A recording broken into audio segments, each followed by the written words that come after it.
उकडीच्या मोदकाची उकड कशी करायची ते थोडक्यात बघूयात। लागणारं साहित्य, ह्या भांड्यानी 2.5 भांडी तांदूळाचं पीठ, तेवढंच पाणी म्हणजे 2.5 भांडी पाणी, 1 चमचा साजूक तूप, थोडंसं मीठ, पीठ चाळून घेतलेलं आहे, थोडंसं मीठ,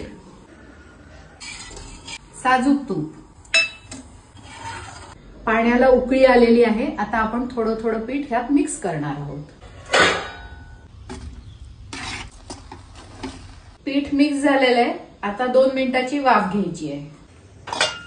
2 मिनिटं झालेली आहेत। आता आपण गॅस बंद करणार आहोत। गॅस बंद केल्यानंतर असंच झाकण ठेवायचंय पुढची 10 मिनिटं। त्यामुळे उकड छान आतल्यात शिजत राहते आणि अतिशय सुंदर उकड तयार होते। उकड मळून घेणार आहोत। खूप गरम आहे म्हणून सुरुवातीला आपण वाटीने मळणार आहोत, नंतर हाताने मळणार आहोत। उकड मळताना पाण्याचा जास्त वापर करायचा नाही। साधारण स्मूथ होईपर्यंत मळायचं। असा गोळा होईपर्यंत मळायचं।